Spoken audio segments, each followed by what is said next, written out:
স্বাগত অনুপক্ষ অনুষ্ঠানে নারী সম-অধিকারের লড়াই আর এর বিভিন্ন দিক নিয়ে আমরা আলোচনা করি। সপ্তাহে দুদিন তুলে ধরার চেষ্টা করি নারীর সাফল্য, নারীর ব্যর্থতা, নারীর এগিয়ে যাওয়া, নারীর প্রতিবন্ধকতা। নারীর প্রতি ঘটে যাওয়া নানান ধরনের সহিংসতার খবর আমরা তুলে আনার চেষ্টা করি। নারীবাদ, নারী অধিকার আর নারীর অবস্থান এই সমাজে এবং কখনো কখনো সারা বিশ্বেই এখন ঠিক কী অবস্থায় আছে, কী চেহারায় আছে তা খুঁজে দেখার চেষ্টা করি। শুধু আমরাই নই, এই অনুষ্ঠানে বলেন আপনারাও। আপনাদের প্রশ্ন আর মতামত আমরা নেই, তাই অন্য পক্ষ আসলে আপনারও পক্ষ। আজ আমরা কথা বলবো জঙ্গিবাদ ও নারী এই প্রসঙ্গটি নিয়ে। কথা বলতে স্টুডিওতে উপস্থিত আছেন ঢাকা বিশ্ববিদ্যালয়ের institute of disaster management and vulnerability স্টাডিজের পরিচালক ও অধ্যাপক ডক্টর মাহবুবা নাসরিন এবং লেখক ও সাংবাদিক মাসুদা ভাট্টি। আপনাদের দুজনকেই অনেক স্বাগত। মাসুদা ভাট্টি, আপনি আগেও আমার অনুষ্ঠানে এসেছেন। আজকে আসলে যে বিষয়টি বা প্রসঙ্গটি আমরা নারী ও জঙ্গি এটা নিয়ে তো কথা হবে। এটা একটা গ্লোবাল ফেনোমেনা এবং আপনারা সবাই জানেন যে, দুজনেই জানেন যে এই গ্লোবাল ফেনোমেনাটা নিয়ে অনেক ধরনের গবেষণা হচ্ছে, কথাবার্তা হচ্ছে, কিন্তু আমাদের দেশে মনে হয় কথাবার্তার ধরনটা একটু আলাদা। আমরা যদি নারীবাদের জায়গা থেকে দেখি তাহলে এক ধরনের প্রশ্ন প্রথমেই আসে যে নারী কেন জঙ্গি হবে, নারী কেন খুনি হবে, নারী কেন অপরাধ করবে, এই ধরনের একটা এই যে আদারিং করার যে একটা প্রবণতা, সেখান থেকে আসলে এই ভাবনাটা আসে। শুরুতে আমি মাহবুবা নাসরিন আপনার কাছে আসবো। আপনি যদি একটু, আমি জানি যে আপনি সমাজবিজ্ঞান বিষয়ে অনেক দিন পড়িয়েছেন, এখন আরেকটি ডিপার্টমেন্টের হয়ে কাজ করছেন। আপনি যদি আমাকে একটু বলেন যে সোশ্যাল অ্যাসপেক্টটা যদি একটু বলেন। আমরা টেলিভিশনে দেখলাম যে একজন শিশুকে সাথে নিয়ে নারী এবং ভদ্রমহিলা যথেষ্ট শিক্ষিত ছিলেন, ঢাকা ইউনিভার্সিটিতে পড়াশোনা করেছেন, পড়েছেন তিনি জার্নালিজমে। তাহলে তিনি তার ব্রেন ওয়াশটাই বা কিভাবে হলো? মানে তাকে কি কোনো পুরুষ ইচ্ছা করলে ব্রেন ওয়াশ করে ফেলতে পারে, নাকি এটা আসলে গ্লোবাল ফেনোমেনার অংশ?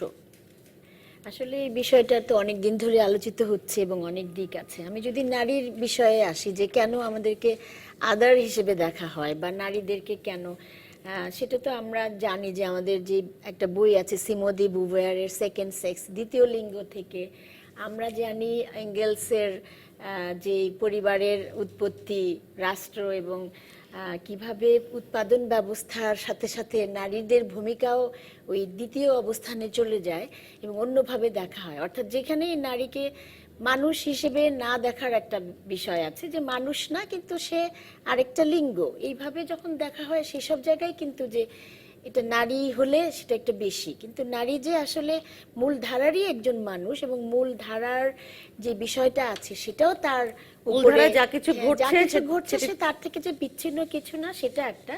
আর অন্য আরেকটা দিক থেকে যদি দেখি যে আমরা এই যে যদি আমরা নারীদের যেসব নারীদের ঘটনাগুলি দেখছি, সবই কিন্তু তারা যে পুরুষের অধীন এবং সেই জন্যই তারা তাদের হয়ে কাজগুলি করছে।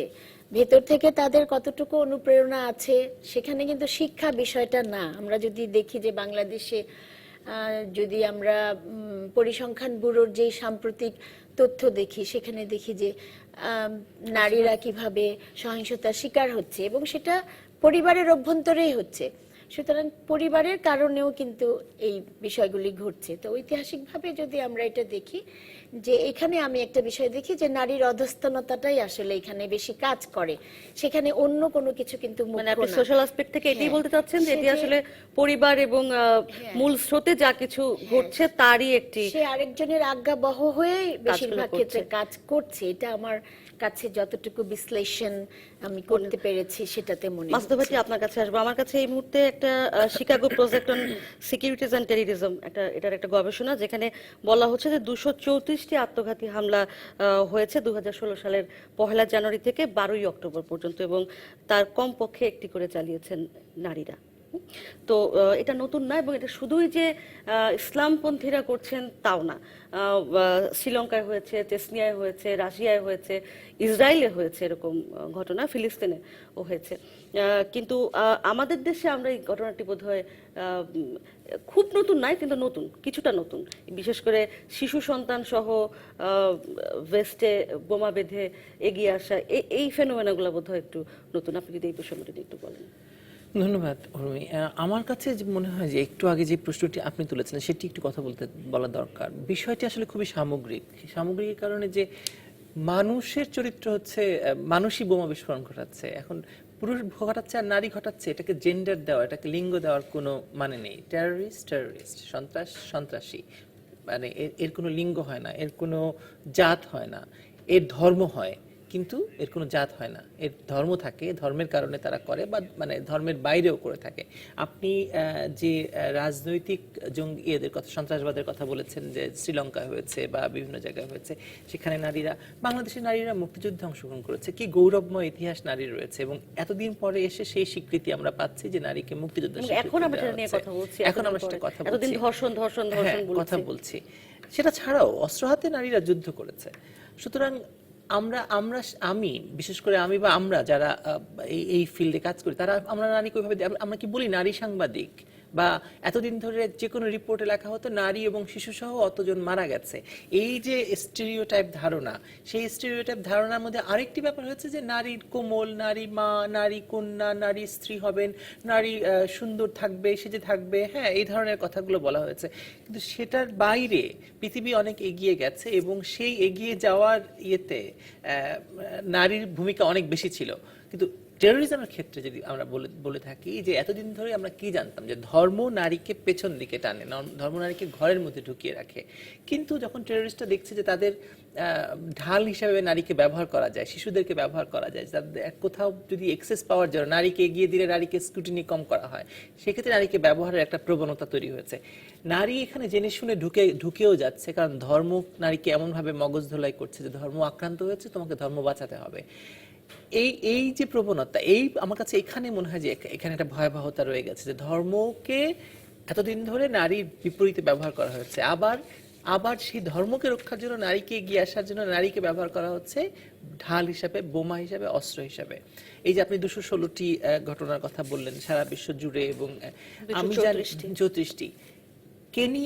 কেনিয়াতে এবং নাইজেরিয়াতে এটা সবচেয়ে বেশি বড় বড় ঘটনা হচ্ছে। এখন বোকো হারামের হয়ে প্রচুর নারীরা এই কাজ করছে, এবং শিশুদেরকে এগিয়ে দেওয়া হচ্ছে।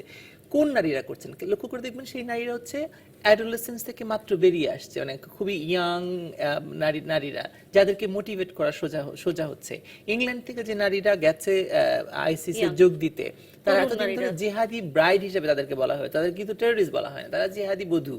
হ্যাঁ, জিহাদিদের মনোরঞ্জনের জন্য তারা গেছে, যৌনদাসী বলা হচ্ছে সরাসরি। তারা বাই চয়েস সেখানে গেছে, তাদের কিন্তু কেউ নিয়ে যায়নি, বাই চয়েস গেছে। কিন্তু এখন আইসিসি মনে করছে যে তাদেরকে করতে হবে, মানে এই নারীদেরকে ব্যবহার করতে হবে।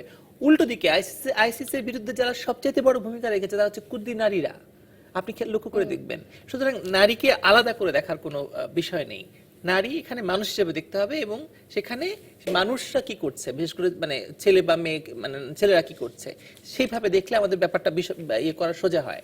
আপনি যে প্রশ্ন করেছেন যে বাংলাদেশের ক্ষেত্রে এটি নতুন, বাংলাদেশের ক্ষেত্রে অনেক কিছুই নতুন। আমরা তো বাংলাদেশে জঙ্গিবাদ আমরা ভেবেছি যে বাংলাদেশে হবে এটা হলিয়াটিজমের মতো ঘটনা ঘটবে, অথবা আপনি চিন্তা করে দেখুন যে আশকোনায় যে বাড়িতে এই ঘটনা ঘটলো, বা যারা এখন যেভাবে ছড়িয়ে পড়েছে, এটি আসলে আমাদের সমাজের দায়, এটি আসলে রাষ্ট্রের দায়, এটি আসলে আমাদের সামাজিক এবং সমাজ এবং রাষ্ট্রকে সুপারসিড করার ধর্মের দায়। আমি এখানে একদম স্পষ্টভাবে বলতে চাই যে এটা হচ্ছে ধর্মের দায়, এবং এই দায় থেকে কিভাবে মুক্ত করা যায় সেটা নিয়ে আমরা কথা বলতে পারি। এখানে নারী পুরুষ ভেদাভেদের কোনো কারণ নেই। সেই বিষয়টি আসলে যে ওই যে ইসলাম রক্ষা, আপনি যেটি মাহবুবা নাসরিন আপনি বলছিলেন যে পরিবার এবং আমাদের দেশে আবার এই তন্ত্রটা বা পুরুষতন্ত্রটা আরেকটু অদ্ভুত টাইপের। মানে এইখানে আবার ভাবা হয় যে ওই যে যেটি নারী কেন হবে কোমল নরম, এটি তো আছেই, পাশাপাশি আবার আসলে যে নারীরা বাই চয়েস যেখানে গেছে, সিরিয়ায় গেছে, এখানে আবার সবকিছু বাই চয়েস না। বাংলাদেশে আবার কিছু আছে স্বামীর কারণে, স্বামী তাকে যেভাবে বলেছে, পরিবার তাকে যেভাবে বলেছে, সমাজ। আমি সেই বিষয়টিতে আপনার সাথে মাহবুবা আসবো। তার আগে ওই সূর্য ভিলার যে জঙ্গি অভিযানটি, তার পরদিন যেই ঘটনাটি, ওখানে আইন শৃঙ্খলা রক্ষাকারী বাহিনীর সদস্যরা গিয়েছিলেন এবং তারা নারী জঙ্গিদের সম্পর্কে কি বলেছিলেন, আমাদের হাতে একটা স্টোরি আছে, আমরা একটু দেখে নেব। রাজধানীর আশকোনার সূর্যভিলা নামের তিনতলা বাড়িতে শনিবার মধ্যরাত থেকেই অভিযান চালায় আইনশৃঙ্খলা রক্ষাকারী বাহিনী। ১৬ ঘণ্টার ওই অভিযানে নিহত হয় এক নারীসহ আফিফ কাদরি নামের ১৪ বছরের এক কিশোর। আর পুলিশের কাছে আত্মসমর্পণ করে ২ শিশুসহ ২ নারী সদস্য। পরে আত্মসমর্পণকারী ২ নারীকে ৭ দিনের রিমান্ডে নেয় পুলিশ। তবে এবারই প্রথম একটি বাসাতে শীর্ষ কয়েকজন জঙ্গি নেতার পরিবার একসাথে থাকায় অনেকটাই ভাবিয়ে তুলেছে আইনশৃঙ্খলা রক্ষাকারী বাহিনীকে। পুলিশের কাউন্টার টেরোরিজম ইউনিটের প্রধান অবশ্য বলছেন, অব্যাহত অভিযান পরিচালনা করার ফলে জঙ্গিদের থাকার জায়গা অনেকটাই কমে আসছে।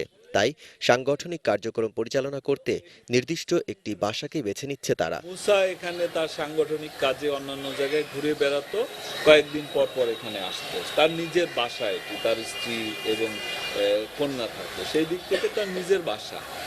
তো আর অন্যান্য কারো কারো যাতায়াত ছিল, সেটি আমরা জানতে পেরেছি। আত্মসমর্পণকারী নারী জঙ্গিদের সকলেই সামাজিক ও তাদের স্বামীদের চাপেই জঙ্গিবাদের পথ বেছে নিচ্ছে বলেও জানান তিনি।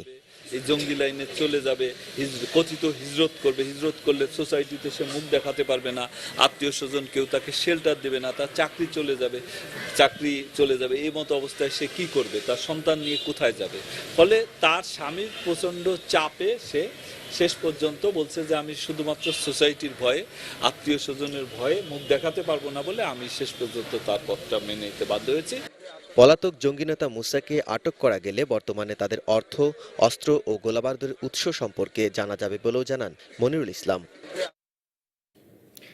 আমরা দেখলাম, মাহবুব নাসরিন, আপনার কাছে ফিরবো। আপনি তো শুনলেন যে আইন শৃঙ্খলা রক্ষাকারী বাহিনীর যে কর্মকর্তা, তিনি স্পষ্টই বললেন যে পরিবার এবং সোসাইটির চাপে এটা করেছেন। কালকেও আপনি দেখেছেন যে একজনের বাবা, আমি নাম ভুলে গেছি বলে বলছি না, যে বলছে যে জানতেন না যে মেয়ে দ্বিতীয় বিয়ে করেছে, মানে প্রথম স্বামীকে জানতেন। হ্যাঁ, শাকিরার বাবা। তো প্রথম স্বামীর সম্পর্কে জানতো, কারণ সে ওই ধরনের ছিল না। দ্বিতীয়কে জানায় নাই, তার মানে তার পরিবার, মেয়ের পরিবারটাও কিন্তু এখানে তাকে সমর্থন দিচ্ছে না। তার মানে যেটা হচ্ছে যে সমর্থনটা সে নেয়ার জন্যই, অর্থাৎ স্বামীর সংসার করার জন্যই, আর একটা মেয়ের দ্বিতীয় বিয়ে আবার ভেঙে যাওয়া, সেটা কিন্তু একটা নারী হিসেবে তার জন্য কষ্টের আমাদের সমাজে। তো সামাজিক বলতে চায় না, বিশেষ করে সামাজিক এই বাধাগুলিতে তারা পেরোতে পারছে না, যে একাকী নারীর জীবন কিন্তু বাংলাদেশের সমাজের জন্য অনেক কঠিন। এবং সেই জন্যই হয়তো সে তার নিজের বাবা মাকেও জানায়নি যে সে দ্বিতীয় বিয়ে করেছে। এখন এইখানে ধর্মের কথা যেটা আসছে, আমি মনে করি যে আমাদের বাংলাদেশে যে ধর্ম, সব ধর্মই তো মানবতার কথা বলে। তো বাংলাদেশে ধর্মটা ক্ষেত্রে ধর্মীয় শিক্ষায় প্রকৃত শিক্ষিত মানুষের সংখ্যা আস্তে আস্তে কমে যাচ্ছে। আমি সেইটা কথাটা বলবো যে যদি আমি মনে করি যে এখানে অনেকেই মনে করছে যে আমি এই বিষয়টার ব্যাখ্যা এইভাবে দিচ্ছি যে অনেকে মনে করছে যে সে মসজিদে যেত, নামাজ পড়তো, এটা দেখা গেছে। তো মেয়েদের ক্ষেত্রে তাহলে কোন ব্যাখ্যা আসবে? মেয়েদের ক্ষেত্রে তো এই ব্যাখ্যাটা আসছে না। আর যদি ব্যক্তি জীবনে কেউ ধর্ম পালন করে, সেটাই কিন্তু কোনোই অসুবিধা নাই। এবং বাংলাদেশের মানুষ ওই রকমই ছিল, ধর্মটা একেবারে পার্সোনাল বলা হচ্ছে না, এখানে ব্যক্তি ধর্মকে সামগ্রিক করে নিয়ে আসা হচ্ছে। হ্যাঁ, ধর্মকে ব্যবহার করা হচ্ছে এবং ধর্মকে টুল হিসেবে ব্যবহার করা হচ্ছে, যখন সেটার সমালোচনা করা হচ্ছে। সেটার সমালোচনা আমাদের দাদি নানীরা যারা ধর্ম পালন করেছেন, তাদের জায়নামাজে ধর্ম ছিল, তাদের জায়নামাজ থেকে যখন ধর্ম বাইরে উঠোনে এসেছে তখনই সমস্যা। আমি বলছি যে উঠোনে কখন এসেছে? যখন নারীকে আপনার ধর্ম দিয়ে বিচার করতে হয়েছে, শরীয়তে বিচার করা হয়েছে, নারী অপকর্ম করেছে বা নারী আরেকজনের সাথে ভেগে চলে গেছে, তাকে বিচার করা হয়েছে, তখন ধর্মকে উঠানো নিয়ে আসা হয়েছে। আমি সেই কথাটাই বলছি যে এখানে যে ব্যক্তি ধর্ম, সেখানে কিন্তু যে বিভেদ নাই, এটা কিন্তু আসলে বোঝানো হচ্ছে যারা আসলে ধর্মের সঠিক শিক্ষা শিক্ষিত না। এবং দুঃখজনকভাবে সেই মানুষগুলি, আগে আমরা বলতাম যে দরিদ্র শ্রেণীতে যারা আছে তাদেরকে কনভিন্স করে এটা করা হয়, কিন্তু এখন কিন্তু তা না। তার মানে যদি আমরা বলি যে তাহলে বিভিন্ন বিশ্ববিদ্যালয়ের শিক্ষার্থীরা কিভাবে জড়িত হচ্ছে, তার মানে প্রকৃত শিক্ষায় যারা শিক্ষিত তাদের কাছ থেকে তারা তথ্যগুলি পাচ্ছে না। এখানে আমার একটা বিষয় আসলে গুরুত্বপূর্ণ, সেটা হচ্ছে যে শিশুদেরকেও কিন্তু ব্যবহার করা হচ্ছে। এবং ওইখানেই যে সফট কর্নারটা নেয়ার জঙ্গিদের একটা তৎপরতা, সেটা হচ্ছে যে নারী শিশু সহ থাকলে তাকে কেউ সন্দেহ করবে না। তাহলে এই যে ব্যবহারটা করা হচ্ছে, সেখানে যে তারা বিপজ্জনক একটা অবস্থায় চলে যাচ্ছে, সেটা কিন্তু তারা বুঝতে পারছে না। তো এই বিষয়গুলি আমার কাছে মনে হচ্ছে যে ভয়াবহ বাংলাদেশের জন্য। দ্বিমত পোষণ করি এই কারণে যে প্রকৃত ধর্ম কে বলবে?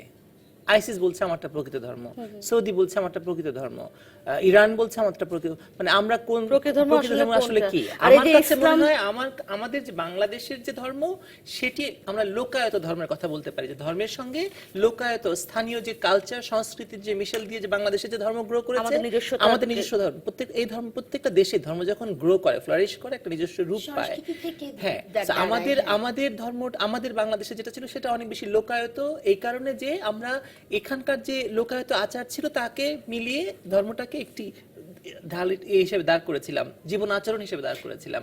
সেই জায়গাটা থেকে আমরা ডেভিয়েট এবং আমাদের করেছি। লোকায়ত ধর্ম তো নারীদেরকে আমাদের পেট্রোডলার এসে, মধ্যপ্রাচ্য থেকে পেট্রোডলার এসে আমাদেরকে ধর্মটাকে চেঞ্জ করে দিয়েছে, এবং আমাদেরকে এই যে বোরখা কালচার, মাদ্রাসা কালচার যে শুরু হয়েছে, সেটার বরং আমাদের কারণ আমাদের লোকায়ত ধর্ম তো আমরা নারীকে অনেক বড় করেই দেখি, নিশ্চয়ই আমরা নারী এখানে মাতা, নারীকে শক্তি হিসেবে দেখি, একটা পূজনীয়, নারী এখানে শক্তির শক্তি প্রতীক হিসেবে দেখি। এবং নারী এখানে ফার্টালিটির প্রতীক, উর্বরতার প্রতীক। নারী এখানে ভূখণ্ড, আমরা কি বলি, জন্ম মাতা, জন্মভূমি হচ্ছে মায়ের মতো।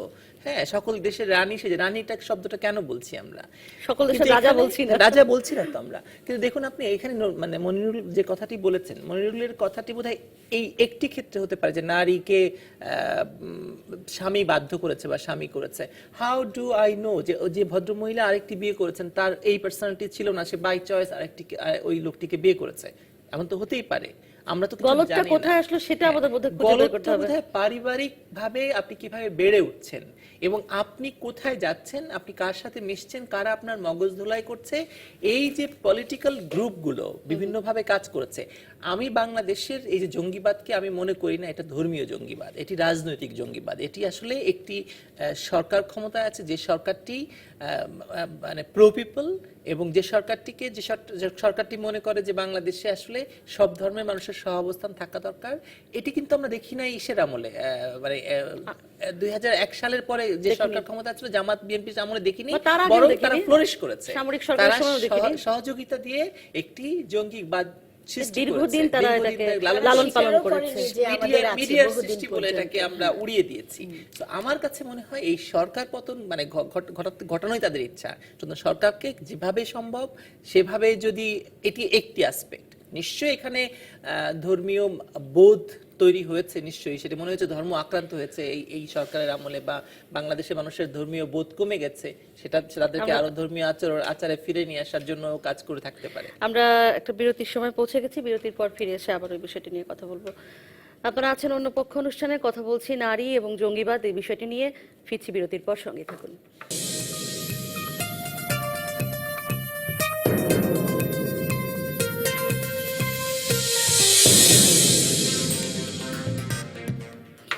আপনারা দেখছেন অন্য পক্ষ, কথা বলছি জঙ্গিবাদ ও নারী এই বিষয়টি নিয়ে। স্টুডিওতে উপস্থিত আছেন ঢাকা বিশ্ববিদ্যালয়ের institute of disaster management and vulnerability স্টাডিজের পরিচালক ও অধ্যাপক ডক্টর মাহবুবা নাসরিন এবং লেখক ও সাংবাদিক মাসুদা ভাট্টি। মাহবুবা নাসরিন, আপনার কাছে আসবো।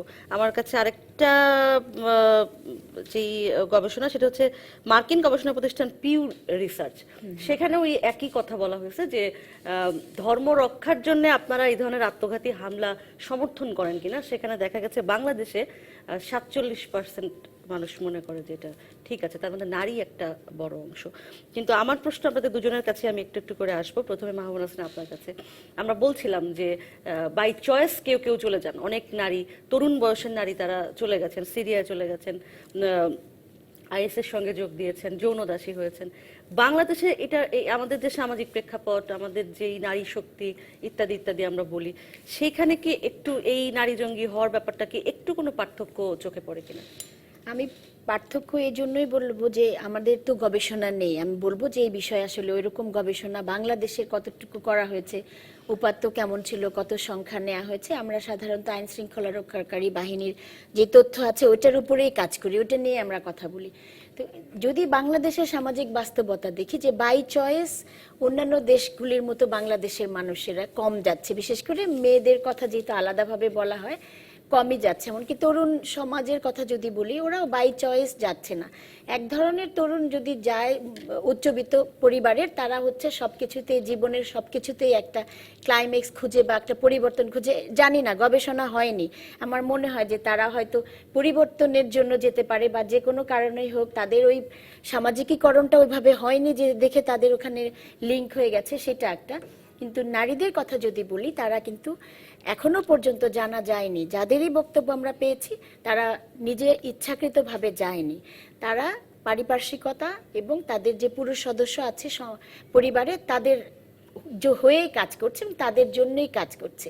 সেই ক্ষেত্রে আমার জানা নেই, আমি সেটাই বলবো যে তারা কেউ নিজে ইচ্ছাকৃতভাবে এসেছে কিনা। তবে ধর্মীয় দিকটা যদি বলেন, যে অনেকেই আছে যে তাদের যেহেতু অনেক কিছুই করার থাকে না, তখন তারা কিন্তু সবাই, যে আমি আবারও বলছি যে আমাদের যে ধর্ম আচরণ আস্তে আস্তে তো পরিবর্তন হয়েছে। যেটা ছিল আমার একেবারে ব্যক্তিগত বিষয়, সেটা এখন বাইরে চলে এসেছে। সেটা প্রান্তিক জনগোষ্ঠীর মধ্যেও এটা আবার অন্যভাবে চলে গেছে। এবং প্র্যাকটিসগুলি আপনি যদি একদম হোসেন মোহাম্মদ এরশাদের সময় থেকে আমরা যাই, তাহলে দেখব যে কিভাবে এইভাবে ধর্মকে রাজনৈতিকভাবে ব্যবহার করা হয়েছে, যেটা ছিল একেবারেই মানুষের একটা নিজস্ব জীবন যাপন, যেটা আপা অলরেডি বলেছেন, সেটা চলে আসছে। তা আস্তে আস্তে যখন আমরা রাষ্ট্রীয়ভাবে অস্বীকার করি, তখন কিন্তু যে বৃহৎ মানুষের মধ্যে এটার একটা প্রভাব পড়ে। এবং সেখানে অবশ্যই আন্তর্জাতিক যেই গোষ্ঠীগুলি আছে, তারাও যখন বাংলাদেশে বিশৃঙ্খলা চায়, বিভিন্নভাবে বিশৃঙ্খলা চায়, যখন প্রগতিশীল সরকার আসে, যখন ধর্মনিরপেক্ষতা, যেটা আমাদের মহান মুক্তিযুদ্ধের সময় আমাদের জাতির জনক বঙ্গবন্ধু শেখ মুজিবুর রহমান আমাদের যেই মূল মন্ত্রগুলি ছিল, সেই অনুযায়ী যখন আবার দেশকে আমরা চালিত করতে চাই, তখনই আবার ওই শক্তিগুলি আসলে মাথাচাড়া দিয়ে ওঠে।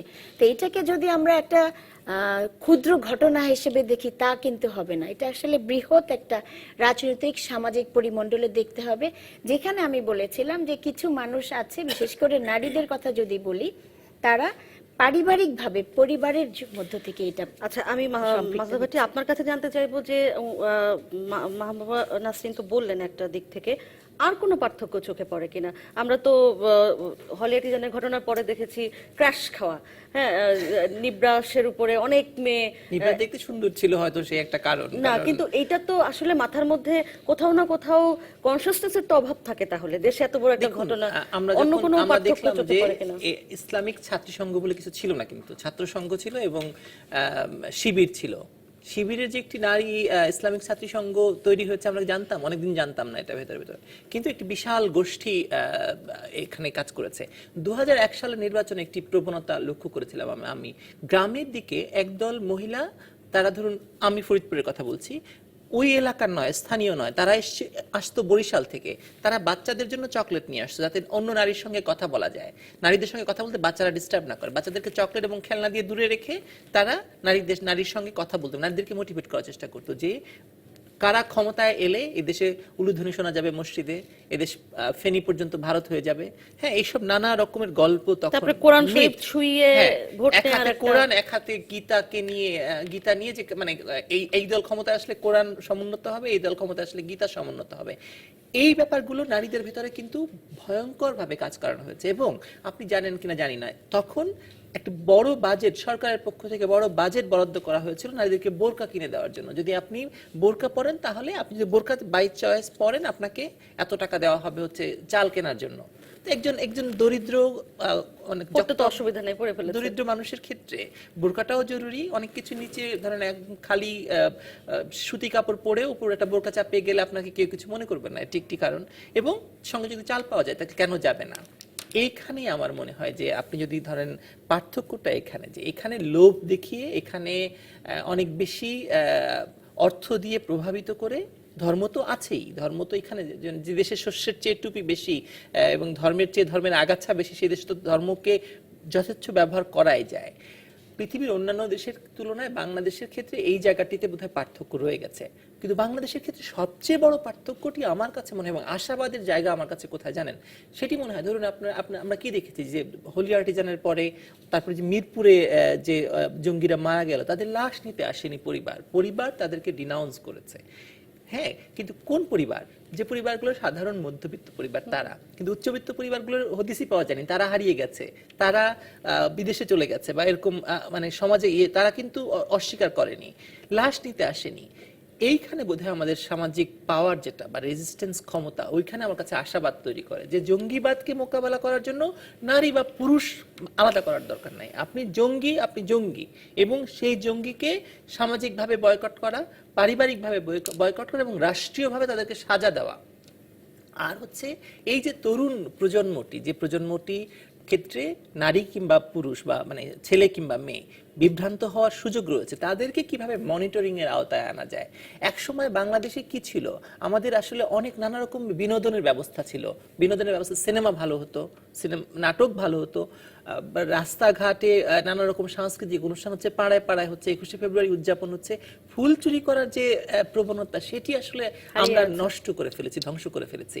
কারণ আমাদের এখানে রাষ্ট্র শাসনে যারা এসেছেন তারা বারবার ধর্মকে এমন ভাবে ব্যবহার করেছেন যে এইসব বেদাতি, এইসব অনইসলামিক, এই যে প্রচারণা ঠেকানোর জন্য আমার ধারণা রাষ্ট্রকে কঠোর একটি ভূমিকা নিতে হবে এবং শিক্ষা ব্যবস্থার মধ্যে এটিকে কিভাবে ঢোকানো যায় সেটি চিন্তা করতে মামুন হবে। হাসান, আপনি যদি এই প্রসঙ্গে বলেন, আপনি সোশ্যোলজিতে দীর্ঘদিন পড়িয়েছেন, এই যে আমাদের বললাম যে আমাদের সংস্কৃতিটা নষ্ট করে ফেলা হয়েছে, একটা গান শোনার পরিবেশ, আপনার পাড়ায় শক্তি পাড়ায় সেটা, আপনার পাড়ায় শক্তিটাকে পাড়ায় নষ্ট একটা অনুষ্ঠান, পাড়ায় আমরা সেখানে ওয়াজ শুনতে পাই এখন, হ্যাঁ, এবং সেই ওয়াজে অসম্ভব রকম নারীর প্রতি যত ধরনের অবদমন আছে, যত ধরনের তাকে নিচু করে হেয় করে নোংরামি। হ্যাঁ করা হয়, সেগুলো আমরা সেই যে পাড়ায় পাড়ায় ছোট্ট করে একটা অনুষ্ঠান, হয়তো খুব ভালো গান কেউ গাইছে না কিন্তু গাইছে, খুব ভালো আবৃত্তি কেউ করছে না কিন্তু করছে, সেই জিনিসগুলো কিন্তু এখন আমরা দেখতে পাই না পাড়ায় পাড়ায়, বা আমাদের সেই সুযোগগুলো নষ্ট হয়ে গেছে। আমরা এখন নাটক দেখতে হলে আমাদেরকে সেগুনবাগিচাতেই যেতে হবে, কিন্তু কে বলুন উত্তরা থেকে কে সেগুনবাগিচায় যাবে,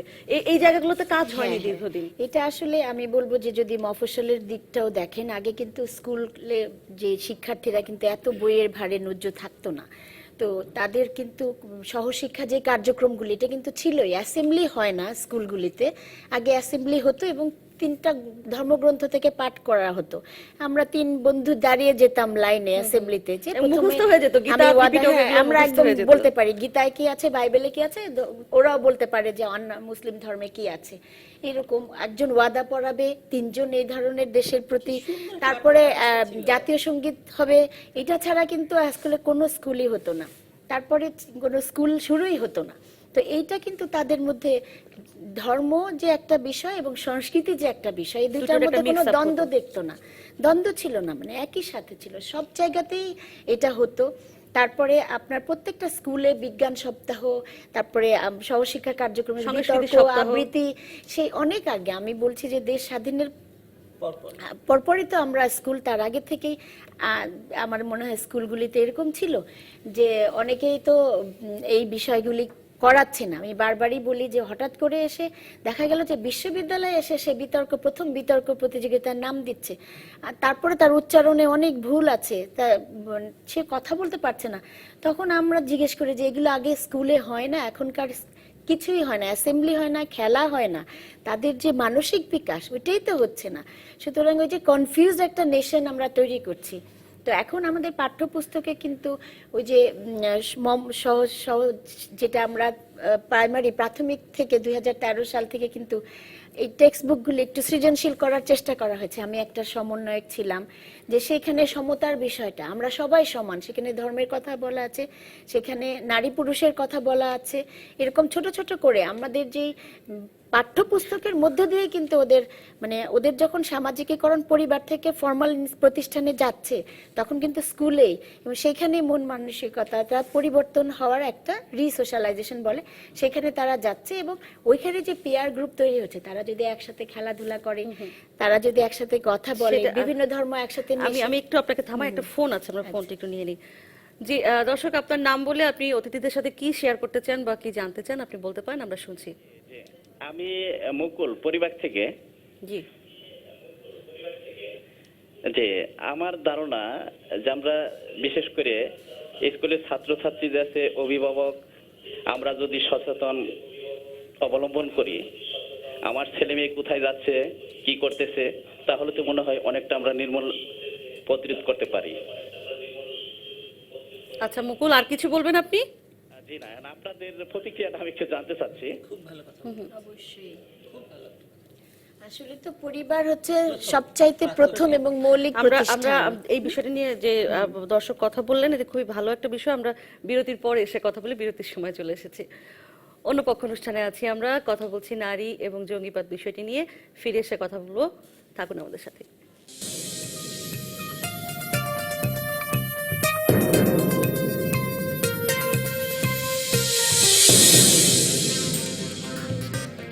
কথা বলছি অন্য পক্ষ অনুষ্ঠানে নারী ও জঙ্গিবাদ এই বিষয়টি নিয়ে। ঢাকা বিশ্ববিদ্যালয়ের শিক্ষক মাহবুবা নাসরিন এবং লেখক ও সাংবাদিক মাসুদা ভাট্টি আছেন আমাদের সাথে। একজন দর্শক ফোন করেছিলেন পরিবার থেকে, মুকুল, তিনি জানাচ্ছিলেন যে পরিবার থেকেই শুরু হতে হবে। মাহবুবা নাসরিন তো এই বিষয়টি নিয়েই পুরোটা বললেন, আপনি যদি একটু বলেন। দেখুন, পরিবার তো বটেই, পরিবারের দায়িত্ব প্রথম। কারণ আপনি কিভাবে ছেলেটিকে যেরকম বা করলা খাওয়া শেখাচ্ছেন, করলা খেলে উপকার হয়, নিম পাতা খেলে উপকার হয়, এবং ধরুন মানে মাছ খেলে বুদ্ধি বাড়ে, ছোট মাছ খেলে বুদ্ধি বাড়ে, কচু খেলে বুদ্ধি বাড়ে, হ্যাঁ, এগুলো যখন শেখাচ্ছেন ঠিক সেইভাবে আপনাদের শেখাতে হবে যে বাঙালি সংস্কৃতির সঙ্গে ধর্মের কোনো বিরোধ নেই। বাঙালি সংস্কৃতি এই জিনিস জায়গাতে আমাদেরকে অন্য জাতির তুলনায় মহান করেছে, এবং ধর্মও আপনার সেরকম, ধর্ম আপনার যে ব্যক্তিগত ধর্ম, আপনার যে একটি ইসের ব্যাপার, আত্মিক পরিশুদ্ধকরণের বিষয়, সেটি আপনাকে পরিবার শেখাবে। কিন্তু যে মুহূর্তে স্কুলে চলে যাবে সেই মুহূর্তে হয়েছে আপনার রাষ্ট্রের দায়িত্ব এসে পড়ে, শিক্ষা ব্যবস্থার দায়িত্ব এসে পড়ে, শিক্ষকদের দায়িত্ব এসে পড়ে। আজকে যে শিক্ষকরা আমাদের যে শিখায়, এক সময় কি ছিল যে বাংলাদেশের বেশিরভাগ স্কুলের শিক্ষক ছিলেন হিন্দু। তারা মানুষদেরকে যে চরিত্র একটা মানে সংস্কৃতি পরিমণ্ডলে বেড়ে ওঠার যে আপনি দেখবেন যে সেই সব স্কুলই খুব ভালো করতো গানে, কবিতায়। যেসব স্কুলের শিক্ষকরা মানে হিন্দু ছিলেন এবং হিন্দু শিক্ষক এই গান, কারণ ওনাদের ধর্মের সাথে কালচারের একটা মানে এই ধরনের গান গাওয়া, নাচা, এগুলোর একটা ব্যাপার ছিল রয়ে গেছে। কিন্তু গত 40 বছরে বাংলাদেশে আসলে আমাদের রিলিজিয়াস মানে ধর্মভিত্তিক ন্যাশনালিজম মানে জাতীয়তাবাদ যেটা, সেটি এমনভাবে গ্রো করেছে এবং এমনভাবে জায়গা করে নিয়েছে যে জায়গার ভেতরে আমাদের যে এথনিসিটি বা আমাদের যে লোকায়ত জাতীয়তাবাদ, সেটি আসলে জাতিগত জাতীয়তাবাদ, যেটা বেঙ্গলি ন্যাশনালিজমকে আমরা যেটা বলি, সেটা মার খেয়ে যাচ্ছে এবং রাষ্ট্র একসময় সেটাকে প্রমোট করেছে।